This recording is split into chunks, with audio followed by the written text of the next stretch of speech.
हम लोगों ने कल वीएस सीपीआर थ्योरी को पढ़ा और वो देखा वहां पे कि किस तरह से लोन पेयर और बॉन्ड पेयर्स अगर किसी मॉलिक्यूल में प्रेजेंट होते हैं तो जो उसका स्ट्रक्चर है या ये कह सकते हैं कि मॉलिक्यूल्स की जो ज्योमेट्री है वो ज्योमेट्री किस तरह से चेंज होती है। और उसमें हमने कुछ एग्जांपल्स को लेकर के कि अगर आपके पास में लोन पेयर और बॉन्ड पेयर्स अलग अलग नंबर्स में हैं तो किस तरह से मॉलिक्यूल अपनी ज्योमेट्री को चेंज करता है, किस तरह से जो रिपल्शन है लोन पेयर और बॉन्ड पेयर इलेक्ट्रॉन्स के बीच में वो वहां लगता है और उस रिपल्शन के थ्रू जो बॉन्ड एंगल है वो कम हो जाता है। और लास्ट में जो हम देख रहे थे वो ये देख रहे थे कि जो हमारे पास में BF3 है और HCHO है, ये दोनों ही मॉलिक्यूल किस तरह के होने चाहिए। ये दोनों ही मॉलिक्यूल कुछ इस तरह के होने चाहिए थे कि ये हमारे पास में ये जो ग्रे कलर में आपको दिख रहा है, ये वाला स्क्रीन शो हो रहा है आपको? No sir. ये स्क्रीन शो नहीं हो रहा है इस समय? No sir. और ये वाला? यस सर, ये तो हो रहा है। ये हो रहा है और ये वाला नहीं हो रहा? No sir. अच्छा, ऐसे कैसे हो गया? एक second.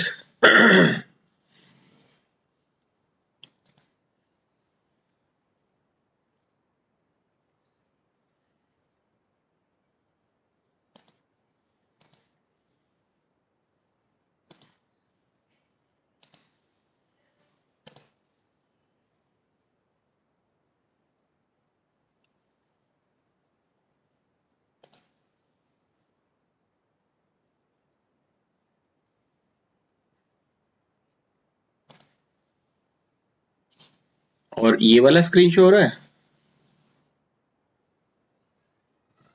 No sir, grey grey दिख रहा है। ग्रे दिख रहा है? Yes sir. हम जो लास्ट बात कर रहे थे वो ये कर रहे थे कि जो हमारे पास में BF3 मॉलिक्यूल है, इस BF3 मॉलिक्यूल में कुछ इस तरह का स्ट्रक्चर इसका आता है कि ये जो ग्रे बॉल है ये बोरोन का है और ये जो 3 ग्रीन बॉल्स आपको दिख रहे हैं ये अगर फ्लोरीन की तरह अगर हम ट्रीट करें तो इसका जो बॉन्ड एंगल आएगा, ये जो बॉन्ड एंगल आएगा ये 120 डिग्री का आना चाहिए, ठीक है ना? और आता है। लेकिन इसी के जैसा जो हमारा दूसरा स्ट्रक्चर था जो फॉर्मेल्डिहाइड का, ये फॉर्मेल्डिहाइड का स्ट्रक्चर भी कुछ इसी तरह का होना चाहिए था। लेकिन क्योंकि यहाँ पर मल्टीपल बॉन्ड्स प्रेजेंट हैं और हमने बात की थी कि मल्टीपल बॉन्ड्स जो हैं वो ज्यादा स्पेस कवर करते हैं और ज्यादा स्पेस जब कवर करेगा तो ये जो मल्टीपल बॉन्ड है, ये मल्टीपल बॉन्ड क्या करेगा, इस कार्बन हाइड्रोजन के बॉन्ड को ज्यादा स्पेस होने की वजह से, ज्यादा स्पेस ऑक्यूपाई करने की वजह से क्या करेगा, ये यहां से इसको पुश करेगा, ये इसको यहां से पुश करेगा, तो ये बॉन्ड एंगल जो है वो 120 डिग्री से बढ़ जाएगा और ये वाला जो बॉन्ड एंगल है ये 120 डिग्री से कम हो जाएगा क्योंकि ये यहाँ पर हाइड्रोजन और ये हाइड्रोजन अंदर की तरफ मूव करेंगे। तो दैट इज वाई ये बॉन्ड एंगल जो है वो 116.5 डिग्री और ये जो बॉन्ड एंगल है ये बॉन्ड एंगल 1 to 1.8 डिग्री का हो जाता है, ठीक है। नाउ जो हम नेक्स्ट बात करने वाले हैं कि जो मॉलिक्यूल्स हैं, जब हमने यहाँ पर देखा कि मॉलिक्यूल्स की शेप क्या होती है तो इसी तरह से मॉलिक्यूल्स आपको एक और कैटेगरी यहाँ पर नजर आती है जिसे हम बोलते हैं polar molecules. Polar molecules, polar molecules क्या है, जैसे डायटोमिक मॉलिक्यूल्स में अगर हम देखें तो दो तरह के मॉलिक्यूल्स आप देखते हो। एक मॉलिक्यूल्स आप देखते हो जिनको हम बोलते हैं होमोन्यूक्लियर मॉलिक्यूल्स। होमोन्यूक्लियर मॉलिक्यूल्स क्या होते हैं, जहां पर उस मॉलिक्यूल को बनाने वाले जो एलिमेंट्स हैं वो सेम हो, जैसे हाइड्रोजन और हाइड्रोजन, यहां पर दोनों ही हाइड्रोजन्स हैं, इस वजह से इस तरह के मॉलिक्यूल्स को हम बोलेंगे होमोन्यूक्लियर, सेम एक जैसे।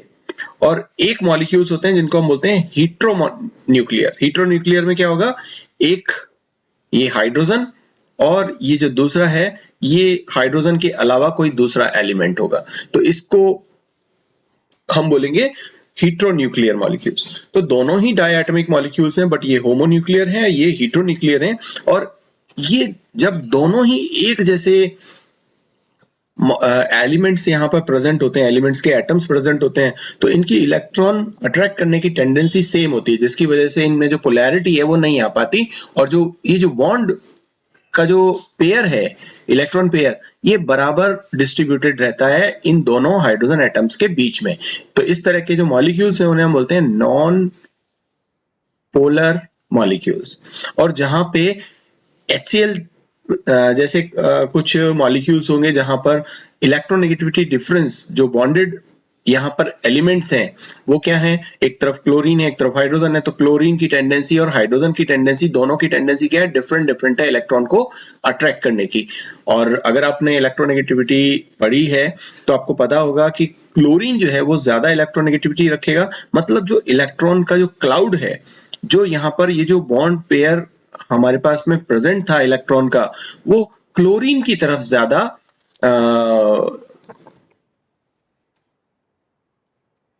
इंक्लाइंड रहेगा, ठीक है ना। तो ये क्लोरीन की तरफ ज्यादा रहता है, यहाँ बीच में नहीं रहता, तो क्लोरीन के साथ में ज्यादा समय बिताएगा, इस वजह से यहाँ पे क्लोरीन के पास में पार्शियल नेगेटिव चार्ज आ जाएगा और इस हाइड्रोजन पर पार्शियल पॉजिटिव चार्ज आ जाएगा, ठीक है। तो ऐसे ही आप बहुत सारे टाइप के जो कंपाउंड्स हैं, मॉलिक्यूल्स हैं, उनको आप देख सकते हो। और ये जो पोलर मॉलिक्यूल्स हैं या इनमें जो पोलैरिटी आ रही है डायटॉमिक मॉलिक्यूल्स में, वो किस वजह से आती है, वो इन दोनों के इलेक्ट्रोनेगेटिविटी डिफरेंस की वजह से आती है कि उसका इलेक्ट्रोनेगेटिविटी डिफरेंस क्या है। मान लीजिए कि अगर हम बात करते हैं HF की, हम बात करेंगे HCl की, हम बात करेंगे HBr की, हम बात करेंगे HI की, तो यहाँ पर आप देखोगे कि फ्लोरीन की इलेक्ट्रोनेगेटिविटी जो है वो ज्यादा होती है, और जब आप ऊपर से नीचे की तरफ मूव करते हैं ग्रुप में, तो इलेक्ट्रोनेगेटिविटी डिक्रीज होती है। तो हाइड्रोजन इसकी आयोडीन की जो इलेक्ट्रोनेगेटिविटी होगी वो क्या होगी, कम होगी।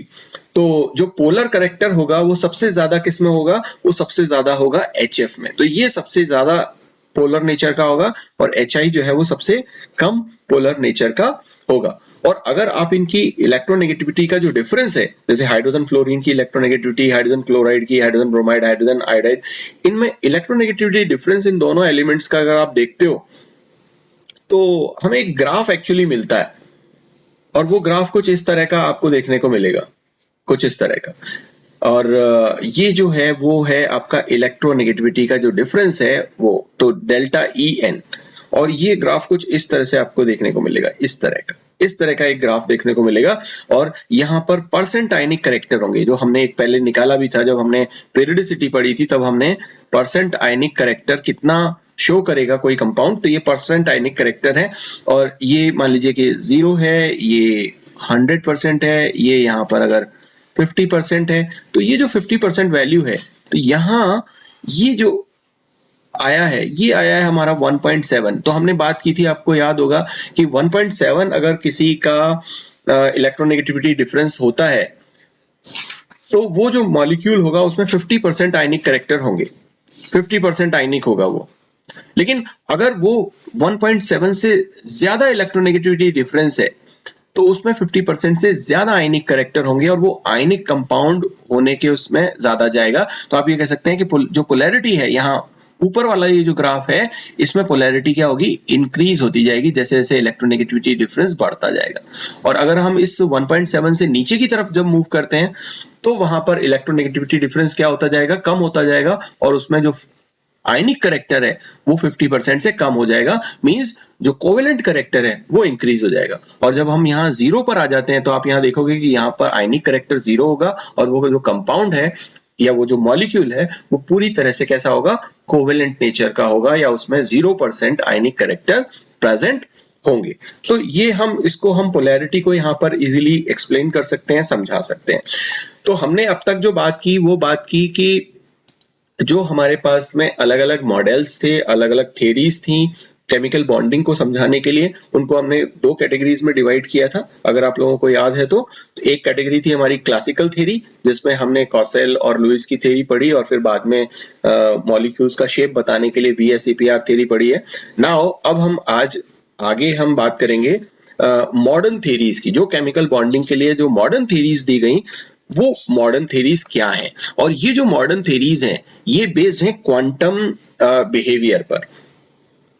और क्वांटम बिहेवियर क्या होता है, या क्वांटम क्या होता है, तो मैंने आप लोगों को थोड़ा सा आइडिया दिया था कि मैक्स प्लैंक ने ये जो छोटे माइक्रो पार्टिकल्स हैं, इन माइक्रो पार्टिकल्स को जब हम स्टडी करते हैं तो इन माइक्रो पार्टिकल्स को हम क्वांटम केमिस्ट्री में या क्वांटम मैकेनिक्स में स्टडी करते हैं, तो माइक्रो पार्टिकल्स की स्टडी जो है वो क्वांटम कहलाती है। और इनका जो बिहेवियर है वो डिफरेंट होता है, क्योंकि जिन चीजों को हम अपनी आंखों से देख नहीं सकते उन चीजों को हम अज्यूम करते हैं कि वो किस तरह की मतलब रही होगी, ठीक है ना।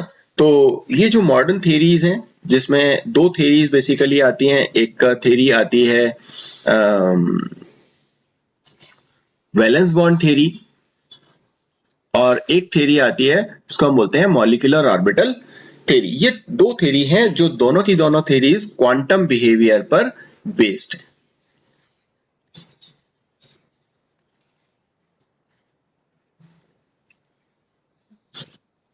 ओके, सो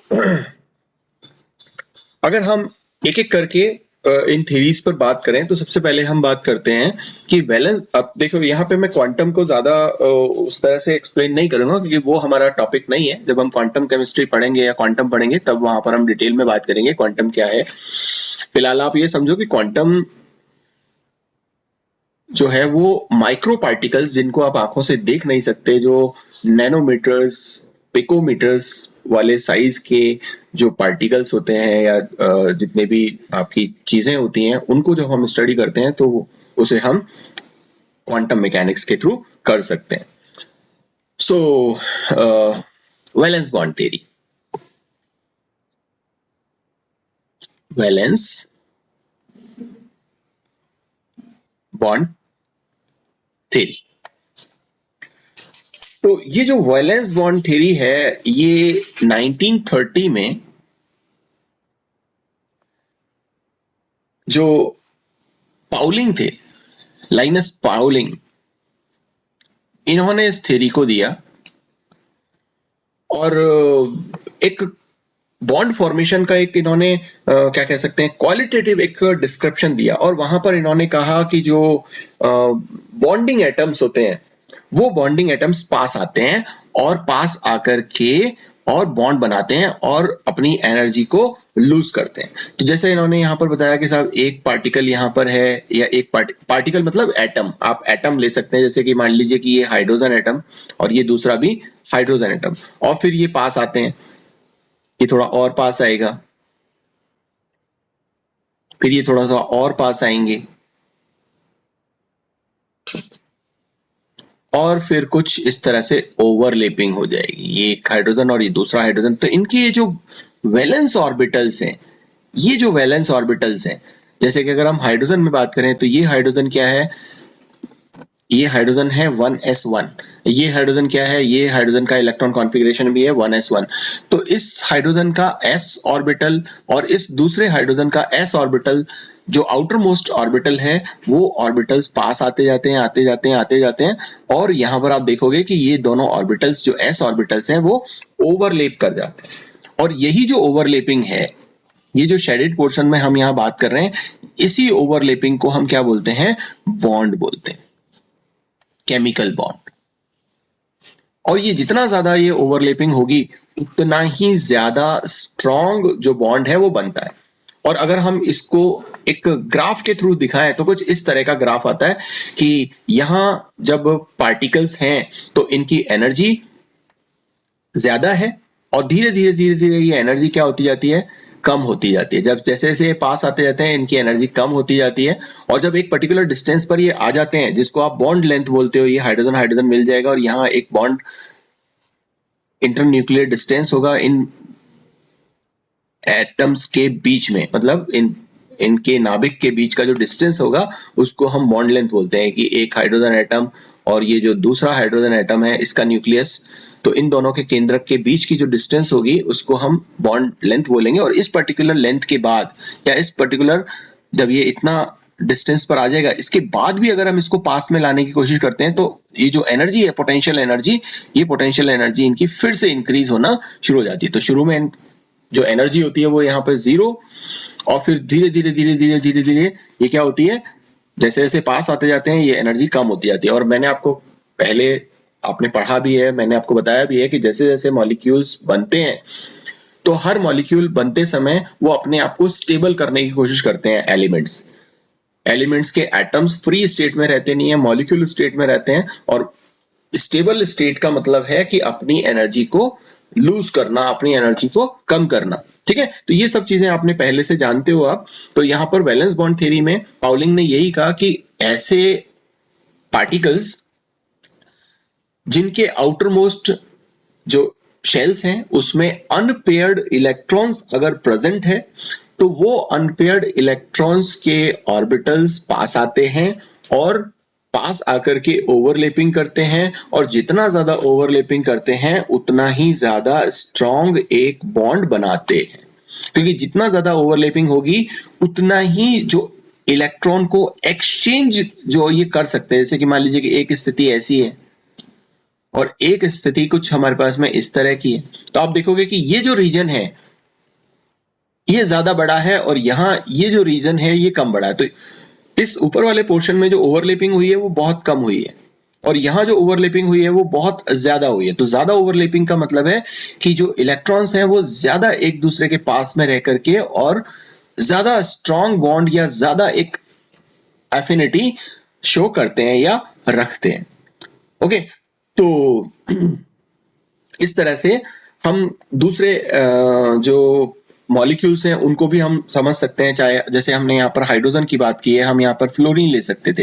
ये सारे के सारे हाइड्रोजन को अगर आप फ्लोरीन मानते हो तो भी कुछ इसी तरह का ग्राफ आपको वहां पे देखने को मिलेगा। लेकिन जैसे हाइड्रोजन में आपने देखा कि हाइड्रोजन में सिर्फ एस ऑर्बिटल, अब एस ऑर्बिटल जो होता है वो स्फेरिकल शेप होता है, इसलिए मैंने वहां पे कैसा दिखाया है, उसको स्फेरिकल दिखाया है, गोल। लेकिन अगर आप फ्लोरीन की बात करते हो कि फ्लोरीन मॉलिक्यूल किस तरह से बनेगा, तो फ्लोरीन मॉलिक्यूल में अगर आप देखो तो 1s2 2s2 और 2p कितने हो गए 5, ये इलेक्ट्रॉन कॉन्फ़िगरेशन होता है। और इसका जो आउटर मोस्ट शेल होता है वो 2 होता है, और इसका जो आउटर मोस्ट ऑर्बिटल होते हैं वो ये p ऑर्बिटल्स होते हैं। और इसमें ये 5 इलेक्ट्रॉन्स कुछ इस तरह से फिल्ड रहते हैं। और ये जो अनपेयर्ड इलेक्ट्रॉन है इसका जो p ऑर्बिटल है और जो दूसरा फ्लोरीन होगा, 2 फ्लोरीन होंगे ना, एक फ्लोरीन और ये दूसरा फ्लोरीन, इन दोनों के ये वाले जो दोनों ऑर्बिटल्स हैं जिसमें ये अनपेयर्ड इलेक्ट्रॉन है ये पास पास आएंगे। और p ऑर्बिटल्स कैसा होता है, p ऑर्बिटल होते हैं डम्बल शेप्ड, कुछ इस तरह के। तो ये दूर दूर होते हैं कुछ इस तरह से, फिर ये क्या होंगे, ये यहाँ पास आएंगे और फिर और पास आएंगे और पास आएंगे, तो इनमें क्या होगा, ओवरलैपिंग हो जाएगा। और ये जितना ओवरलैपिंग, ये एफ पीपी ऑर्बिटल्स यहाँ पर ओवरलैप करेंगे और क्या बनाएंगे, केमिकल बॉन्ड बनाएंगे, या ये कह सकते हैं कि यहाँ पर ओवरलैपिंग होगी अनपेयर्ड इलेक्ट्रॉन्स की और वो अनपेयर्ड इलेक्ट्रॉन्स बॉन्ड फॉर्म कर देंगे। ठीक है, ये तो थे होमो एटमिक, जैसे अभी मैं इससे पहले बात कर रहा था होमो एटमिक्स की, तो चाहे हमने हाइड्रोजन लिया या हमने फ्लोरीन लिया, ये होमो एटमिक्स थे दोनों।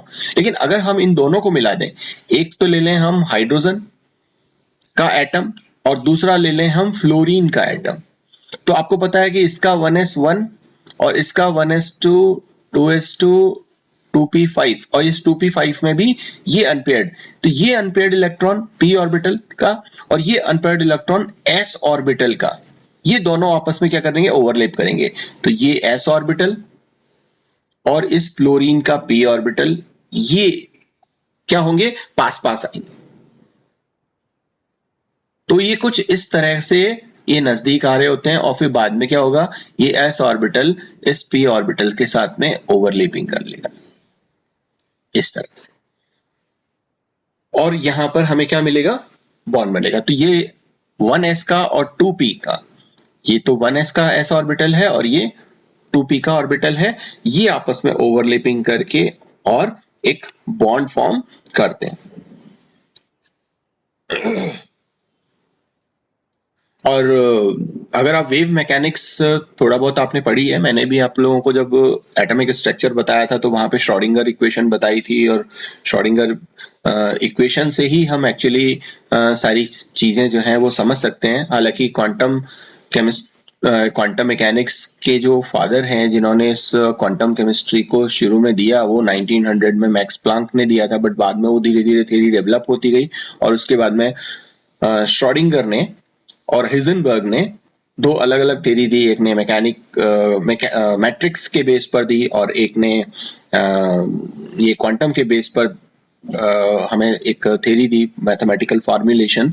और जो आपके एटॉमिक ऑर्बिटल्स होते हैं उसको हम यहाँ पर साइज से, यहाँ पे उस वेव फंक्शन से, क्योंकि जो भी पार्टिकल है, मैं वो पार्टिकल क्या है, वो वेव की तरह मूव कर रहा होता है। मैं थोड़ा सा आइडिया यहाँ पर दे रहा हूँ कि पार्टिकल्स इतने छोटे होते हैं कि वो वेव की तरह मूव कर रहे होते हैं और ये एक वेव फंक्शन हमें निकल करके आता है जिसको हम साई बोलते हैं। और साई स्क्वायर अगर हम लेते हैं तो वो एक ऐसा वेव फंक्शन आता है, इस तरह का ग्राफ हमें देखने को मिलता है। देखो जब हम मैथमेटिकली इसको सॉल्व करते हैं तो ये साई के लिए ग्राफ आता है और यहाँ पर ये जो है वो साई स्क्वायर के लिए ग्राफ आता है। तो ये वो वाली जगह होती है जहां पर इलेक्ट्रॉन मिलने की प्रोबेबिलिटी सबसे ज्यादा होती है, जिसको आप साई से रिप्रेजेंट करते हो, ठीक है ना, किसी भी एटॉमिक ऑर्बिटल। और इसी साई की वैल्यू से, ये जो साई की वैल्यू है, इसी साई की वैल्यू से जब ये आप ये साई स्क्वायर निकालते हो तब आप यहाँ पर देखते हो कि जब आप एस ऑर्बिटल्स के लिए देखोगे तो वो कुछ इस तरीके का ग्राफ आता है। ग्राफ एक्चुअली आता ऐसा है कि ये इस तरह से मूव कर रहा होता है। अब ये इसी को हम वाई एक्सिस पर भी देखेंगे और इसी को हम जेड एक्सिस पर भी देखेंगे। तो इस पूरे के पूरे अगर थ्री डायमेंशनली इसको अगर हम मिला दिया जाए और हर कोने पर इसको जब हम देखेंगे तो आप देखोगे कि ये पूरा का पूरा एक स्फीयर बनाएगा, एक ऐसी जगह बनाएगा जहां पर इलेक्ट्रॉन मिलने की प्रोबेबिलिटी सबसे ज्यादा होगी। एक आप रूम को लो और उस रूम में आप हर कोने से, हर जगह से और वेव को पास करो और वेव क्या बनाओगे, वेव बनाओगे आप इस तरीके का, इस तरीके का। तो आप देखोगे कि एक पर्टिकुलर वेव का ये वाला जो पोर्शन है जहां पर इलेक्ट्रॉन मिलने की प्रोबेबिलिटी सबसे ज्यादा होगी, तो वो कहाँ आएगा, वो बीच में आएगा। और सभी एक्सेस पर बनाओगे तो सभी एक्सेस से एक जो सेंटर पार्ट होगा उस बॉक्स का, वहां पर आपको मैक्सिमम प्रोबेबिलिटी उसकी मिलेगी। इसी वजह से वो जो डॉट्स हैं वो कुछ इस तरीके के आपको सेंटर पार्ट में ज्यादा मिलेंगे। तो वो स्फीयर कुछ इस तरह का आपको नजर आएगा। पी के लिए जब आप निकालते हो तो जब आप उसका ग्राफ बनाने की कोशिश करते हो और डायग्रामेटिकली उसको देखते हो तो कुछ वैल्यू कुछ इस तरीके की आती है, ठीक है ना। इस तरीके का एक ग्राफ हमें देखने को मिलता है या ग्राफिकल रिप्रेजेंटेशन मिलता है, तो हम उसको बोलते हैं कि इलेक्ट्रॉन मिलने की जो प्रोबेबिलिटी है वो यहाँ पे इस पर्टिकुलर पोर्शन में है। तो वो आप वहां पर उसको डिनोट कर देते हो कि सब इसका जो शेप होता है वो डम्बल शेप्ड होता है। इस तरह से डी ऑर्बिटल्स, इस तरह से एफ ऑर्बिटल, सभी का इसी तरह से हम इस वेव फंक्शन से जो ग्राफ प्लॉट करते हैं उससे ये हमें जो चीजें हैं वो देखने को मिलती है। और क्वांटम मैकेनिकली अगर आप किसी एक मॉलिक्यूल को अगर हम यहाँ पर देखना चाहें कि साहब हाइड्रोजन मॉलिक्यूल की ही अगर हम बात करें कि हाइड्रोजन मॉलिक्यूल हमारे पास में है और हाइड्रोजन मॉलिक्यूल किस तरह से वैलेंस बॉन्ड थ्योरी के अकॉर्डिंग अगर उस पर हम क्वांटम मैकेनिकल एक अप्रोच लगाएं तो क्वांटम मैकेनिकली वो किस तरह से शो किया जाएगा या किस तरह से वो होगा।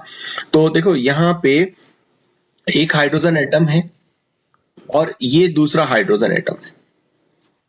एक हाइड्रोजन एटम और ये दो हाइड्रोजन एटम है और हम, क्योंकि हमें पता है कि हाइड्रोजन का जो इलेक्ट्रॉन कॉन्फ़िगरेशन होता है वो 1s1, तो हम यहाँ अंदर ही लिख देता हूं मैं इसका कि 1s और ये भी 1s और इसको मैं A पार्टिकल मान लेता हूं, इसको B, क्योंकि दोनों एक जैसे हैं तो डिफरेंशिएट करने में आसानी हो जाएगी। और इसमें एक एक इलेक्ट्रॉन भी प्रेजेंट है तो उस इलेक्ट्रॉन को मैं यहाँ पर 1 से डिनोट कर देता हूं और इसको 2 से डिनोट कर देता हूं। ये 1 2 ये नहीं है कि ये 1 S2 नहीं है कि दो इलेक्ट्रॉन आ गए इस S में। ये 2 का मतलब है कि मैंने उसको डिनोट किया कि वो 2 नंबर का इलेक्ट्रॉन है और ये 1 नंबर का इलेक्ट्रॉन है, ठीक है ना। दोनों अलग अलग, क्योंकि इलेक्ट्रॉन एक जैसे होते हैं बट यहाँ पर हम थोड़ा सा डिफरेंशिएट करते हैं इनको कि साहब जो पहला जो हाइड्रोजन है जिसको हम HA मान रहे हैं, इसमें जो इलेक्ट्रॉन है उसको हमने 1 से डिनोट किया, इसको रोमन नंबर में ले लो। और दूसरा जो हाइड्रोजन है उसको हमने HB से डिनोट किया और इसमें जो इलेक्ट्रॉन है उसको हमने ए रोमन नंबर में 2 से यहां पर शो कर दिया, ठीक है। तो इससे आपको थोड़ा सा आसानी होगी। नाउ अब इसका वेव फंक्शन, और इसका वेव फंक्शन, तो इसका जो वेव फंक्शन आया उसकी वैल्यू आई हमारे पास में क्या 1sa, और इसको इस तरह से यहां पर ले लेते हैं 1। इसके लिए जो वैल्यू आई वो क्या आई, वो आई 1sb, और इसको ब्रैकेट में ले लेते हैं 2। ये 1 और 2 जो ब्रैकेट में है वो अब ब्रैकेट में मैंने बंद कर दिया ताकि आप ये जान सको कि ये हम इलेक्ट्रॉन की बात कर रहे हैं। ये जो 1 और 2 जो हमने बात की है दोनों की दोनों क्या है, इलेक्ट्रॉन को डिनोट कर रहे हैं, इलेक्ट्रॉन्स को। तो इनका जो रिजल्टिंग वेव फंक्शन आएगा इन दोनों का मिलाकर के, वो रिजल्टिंग वेव फंक्शन जो है उसको हम मान लीजिए ये साई बोलते हैं, और ये जो साई होगा ये इन दोनों के प्रोडक्ट के बराबर होगा, ठीक है ना। और जब जैसे हम यहां पर बात कर रहे थे कि जब ये पास पास आना शुरू कर देते हैं और एक लो डिस्टेंस सेपरेशन पर जब ये आएंगे, या ये कह सकते हैं कि जब ये ओवरलैप करेंगे दोनों इलेक्ट्रॉन्स, क्योंकि अभी तो इसका इलेक्ट्रॉन ये है, यहां मान लीजिए कि ये इलेक्ट्रॉन है, इसका इलेक्ट्रॉन यहां पर ये है, इसका इलेक्ट्रॉन यहां पर ये है, इसका इलेक्ट्रॉन ये है, इसका इलेक्ट्रॉन ये है।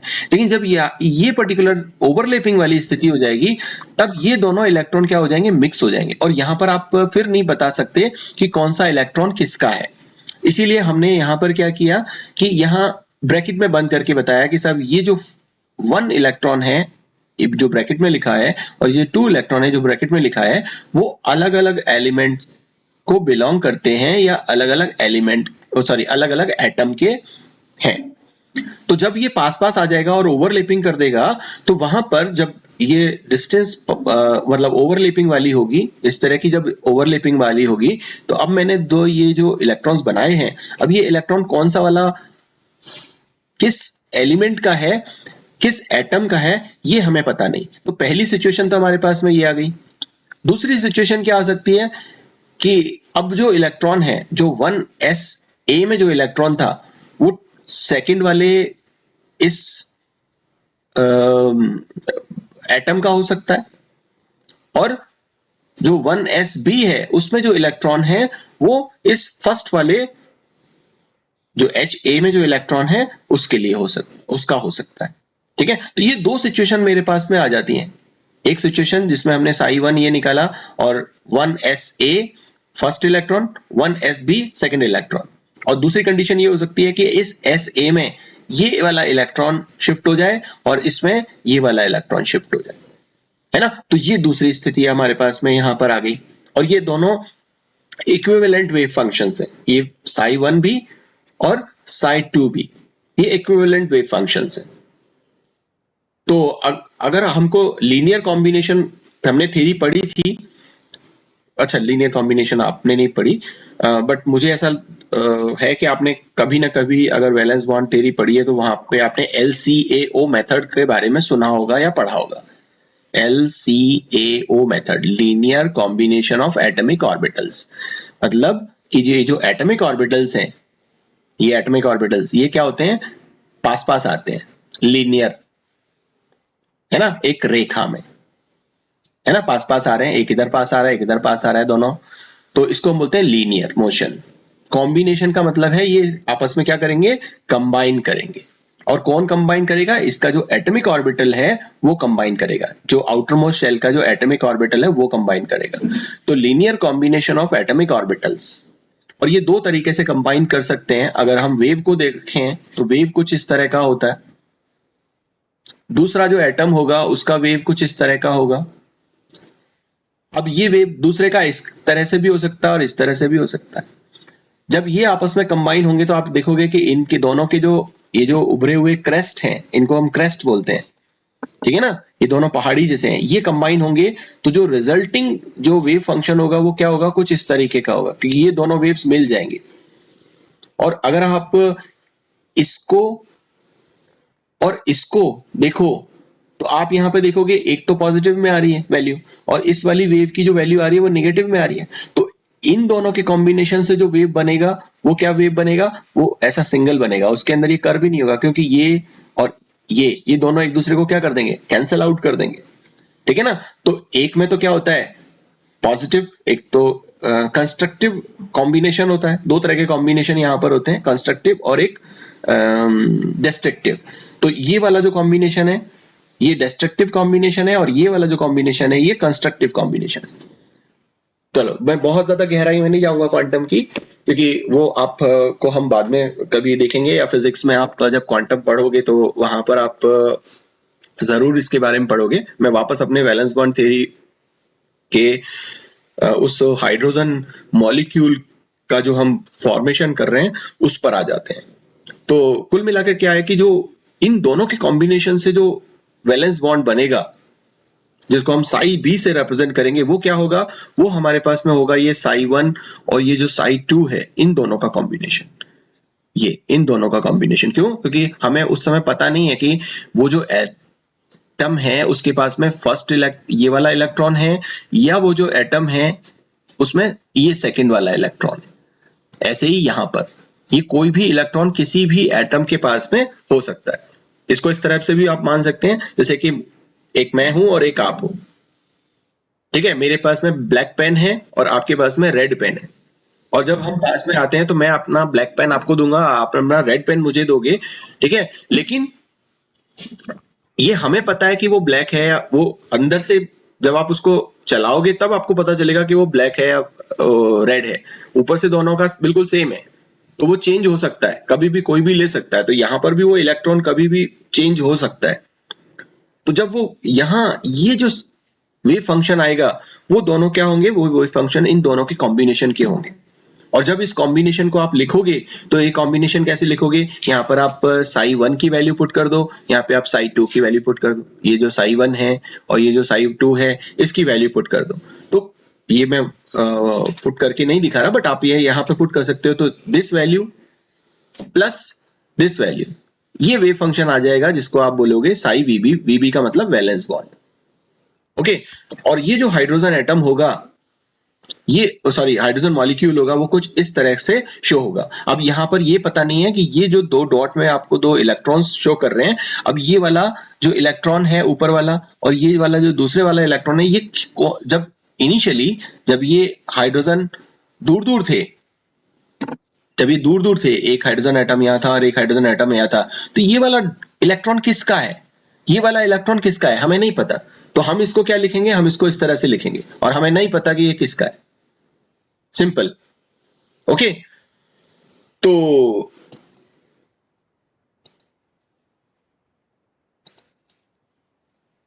अच्छा, दूसरी पॉसिबिलिटी क्या हो सकती है? एक पॉसिबिलिटी तो मैंने आपको ये बता दी कि कुछ इस तरह की पॉसिबिलिटी हो सकती है जहां पर ये कंबाइन हो रहे हैं।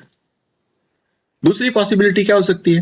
दूसरी पॉसिबिलिटी ये हो सकती है, मान लीजिए कि हम यहाँ पर बात करें कि साहब एक पॉसिबिलिटी ये है कि जो 1sa है उसमें एक इलेक्ट्रॉन, और जो 1sa है सेकेंड इलेक्ट्रॉन भी उसी में। क्यों? क्योंकि हमें पता है कि 1s के अंदर दो इलेक्ट्रॉन आ सकते हैं। तो दोनों के दोनों इलेक्ट्रॉन्स, ये दोनों के दोनों इलेक्ट्रॉन्स जो है वो कभी तो इस के ऑर्बिटल में, इस वाले ये जो हाइड्रोजन जो ए वाला हाइड्रोजन है इसके मॉलिक्यूलर और एटॉमिक ऑर्बिटल में हो सकते हैं। कभी ये दोनों के दोनों क्या हो सकते हैं, ये जो बी वाला जो हाइड्रोजन एटम है इसमें हो सकते हैं। ऐसी स्थिति भी हो सकती है। तो या तो ये हो सकता है, या फिर क्या हो सकता है, या फिर हो सकता है 1sb1 और 1sb2, मतलब ये भी SA ये भी SA, और ये फर्स्ट वाला भी SA में है और ये सेकंड वाला भी SA में। और कभी ऐसा हो सकता है कि ये SB है ये भी SB है, तो फर्स्ट वाला भी SA में है और सेकंड वाला भी SA में। तो ऐसे कॉम्बिनेशन अगर होते हैं तो जो हमारे पास में साई की जो वैल्यू आएगी, वो साई की वैल्यू क्या आएगी, वो साई की वैल्यू आएगी आयनिक,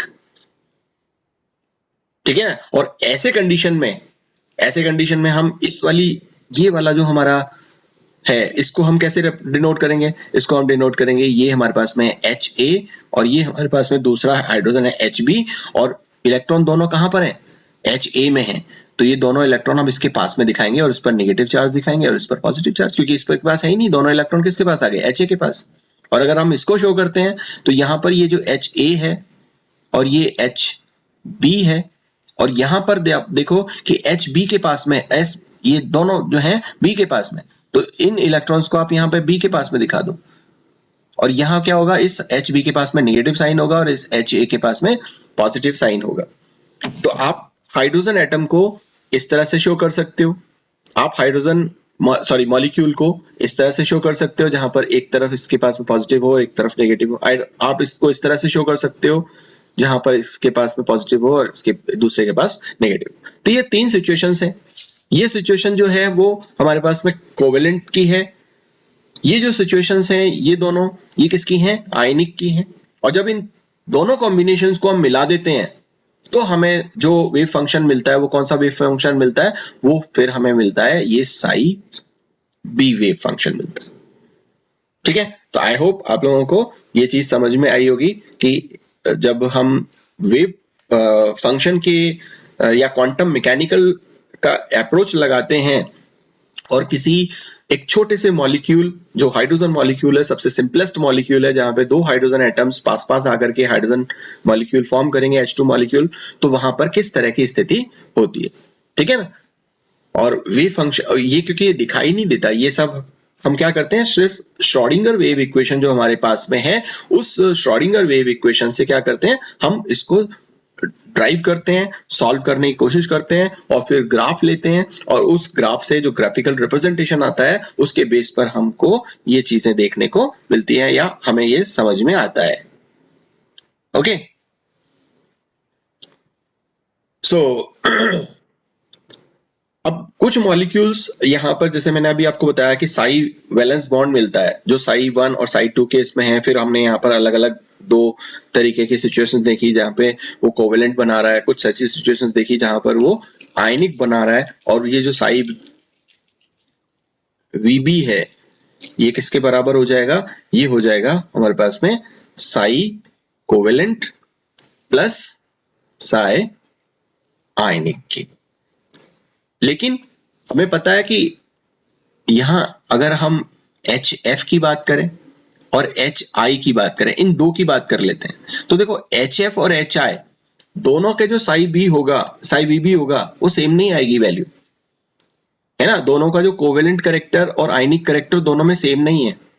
HF में आयनिक कैरेक्टर ज्यादा है और HI में कोवेलेंट कैरेक्टर ज्यादा है। ठीक है, तो इसका मतलब ये वाला जो इक्वेशन है ये परफेक्ट नहीं है। तो यहां पर हम क्या करते हैं, C1 और C2 2 फैक्टर्स यहां पर हम इंक्लूड करते हैं